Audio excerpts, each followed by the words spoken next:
Hello everyone, कैसे हो? I hope कि आप लोग अच्छे हैं।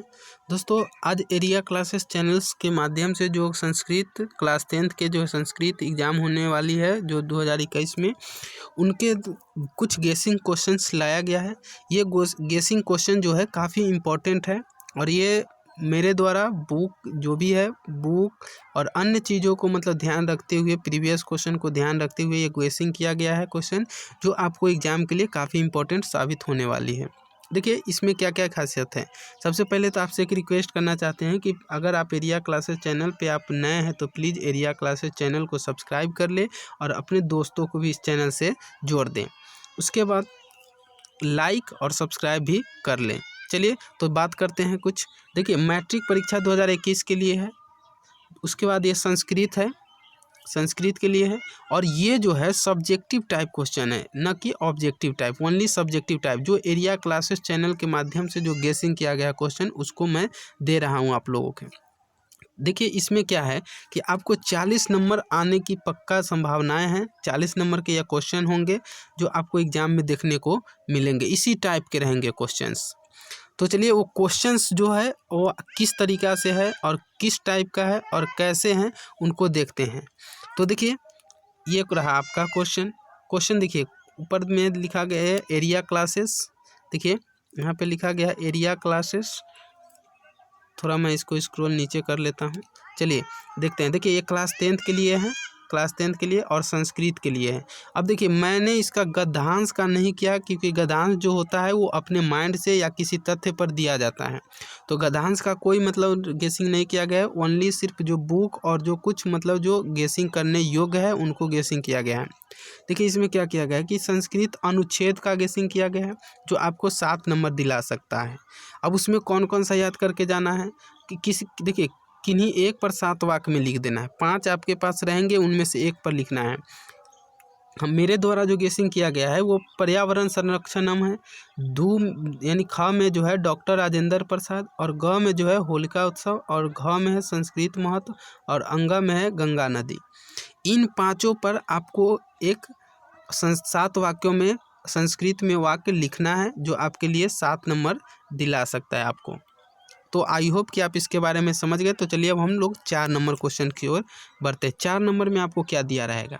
4 नंबर में दिया रहेगा कि किन्हीं 6 वाक्यों में मतलब किन्हीं 6 वाक्यों को संस्कृत में देना है जवाब, यानी कि इसका अर्थ करना है, अनुवाद संस्कृत में।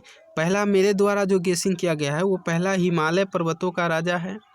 2 नंबर में दशरथ के 4 पुत्र थे। तीसरा जो किया गया है, तुम कब पटना जाओगे। चौथा है गाय चरती है। 5वां है तुम्हारा नाम क्या है। 6ठा है वृक्ष से पत्ता गिरता है। और 7वां है राम के साथ सीता वन गई। और 8वां है मोहन एक लड़का है। और 9वां जो है मैं भी संस्कृत पढ़ूंगा। और 10वां जो है सदा सत्य बोलो। 11वां जो है क्या तुम उसको जानते हो। 12वां जो है राम जन्मभूमि अयोध्या में है। तो देखिए, इन 12 को प्रश्न आप संस्कृत में, हिंदी में आपको वाक्य दिया रहेगा, और इन वाक्यों में से सिर्फ 6 का ही मतलब आपको जवाब देना है। और एक के लिए आपको 1 नंबर दिया जाता है। तो यानी 1 × 6 हो जाएगा 6, यानी कि 1 आपका सही होता है संस्कृत वाक्य, तो आपको 1 नंबर दिया जाएगा। तो इसमें से आपको 6 करके आना है। 12 क्वेश्चंस रहेंगे, जिसमें से 6 को करके आना है, और जो आपको 6 नंबर दिला सकता है। इसका मतलब कुछ गेसिंग नहीं हो सकता, इसमें चेंजेस आ सकते हैं, क्योंकि ये मेरे द्वारा किया गया है। इसमें मैं ये नहीं कहता हूँ, क्योंकि यह व्याकरण के लिए है, तो मैं तो इसके लिए नहीं कह सकता हूँ कि कौन सा सेंटेंस आएंगे। लेकिन इसको अब मेरे द्वारा ये गेसिंग है, इसको आप करके जाइएगा। चलिए, तो अब हम लोग नेक्स्ट क्वेश्चन की ओर बढ़ते हैं। 5 नंबर क्वेश्चन। 5 नंबर देखिए क्या कहा गया है। निम्नलिखित में से किन्हीं 2 प्रश्नों का उत्तर देना है, यानी कि 4 × 2, 4 नंबर के लिए है और 2 प्रश्न का जवाब देना है, और आपको 8 नंबर दिया जाएगा। तो ये आपके लिए इम्पोर्टेंट है, जो आप कर सकते हैं। देखिए, क्या क्या क्वेश्चन है। मेरे द्वारा जो गेसिंग किया गया है वो पहला है अपनी दिनचर्या के संबंध में पिताजी को एक पत्र लिखना है, जो भी संस्कृत में हो। उसके बाद सेकंड है अल्प, देखिए सेकेंड क्वेश्चन क्या है कि अल्पकाश हेतु प्रधानाध्यापक को एक आवेदन पत्र लिखिए, यानी कि छुट्टी के लिए, अल्पकाश के लिए। और तीसरा जो है 7 दिनों की छुट्टी के संबंध में प्रधानाध्यापक के पास संस्कृत में आवेदन लिखिए। और चौथा जो है, चौथा क्वेश्चन है जन्मदिन की बधाई देते हुए अपने भाई को संस्कृत में, भाई के पास मतलब एक पत्र लिख देना है संस्कृत में। तो आप, आई होप कि आपको ये क्वेश्चन बहुत अच्छा लगा होगा। ये मेरे द्वारा गेसिंग किया गया है, एग्ज़ाम में आने की संभावनाएं ज़्यादा है। इसी टाइप के, अगर टाइप तो चेंज नहीं हो सकता है, लेकिन इसी तरीक़ा से आएंगे। और ये क्वेश्चन भी इंपॉर्टेंट है, इसको आप करके जाएं। देखिए कुछ यहाँ पे लिखा गया, ये बैजू कुमार मेरे द्वारा, मतलब बैजू कुमार है मेरे, यानी मेरा नाम है, एरिया क्लासेस चैनल के जो ऑनर है उनका नाम है। उसके बाद कुछ शायर है आपके लिए, बहुत मोटिवेशनल है। देखिए इसके हम पढ़ते हैं, क्या बोला गया है कि आँखों में नींद बहुत है पर सोना नहीं है, यही समय है। समझिए इसको, बात क्या कहा गया है कि आँखों में नींद बहुत है पर सोना नहीं है, यही समय है कुछ करने का, इसे खोना नहीं है। तो आई होप कि आप इन मोटिवेशनल शायरी के माध्यम से आप कुछ समझे। तो चलिए अब हम लोग नेक्स्ट के बात करते हैं। देखिए इसमें क्या, एक बात बता देते हैं कि अभी आपके पास सोने का मतलब टाइम बहुत मिलेगा, लेकिन ये ऐसा समय है, इसमें जो सो गया वो समझो कि सब कुछ खो गया ज़िंदगी का। जो नहीं सोएगा उसी को ये सब मिलेगा। तो इसका तथ्य आप समझ गए। तो चलिए अब हम लोग नेक्स्ट क्वेश्चन, नेक्स्ट और बढ़ते हैं। देखिए नेक्स्ट जो है, अब देखिए 6 नंबर में आपके इम्पोर्टेंट है। 6 नंबर जो है आपको 16 क्वेश्चंस रहेंगे। कितने रहेंगे? 16, जिसमें से आपको जवाब देना है 8 क्वेश्चन। कितने क्वेश्चन का जवाब देना है? 8 क्वेश्चन।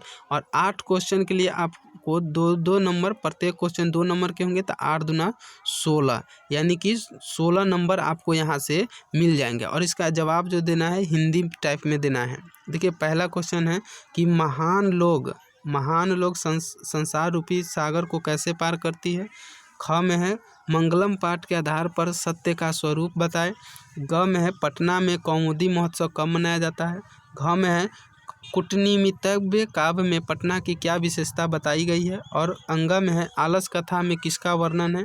और छठा जो है यानी च जो है चारों आलसियों के वार्तालाप को अपने शब्दों में लिखिए। और ये सातवां क्वेश्चन यानी कि 6 नंबर क्वेश्चन, संस्कृत साहित्य के संबंध में महिलाओं को योगदान का वर्णन करें।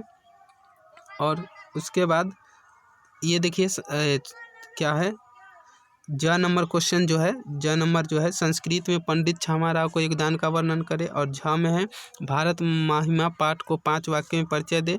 और यह जो है भारत महिमा पाठ के अनुसार बताए कि हमारी मातृभूमि कैसी है। और ट जो है शैशव संस्कारों का प्रकाश डाले।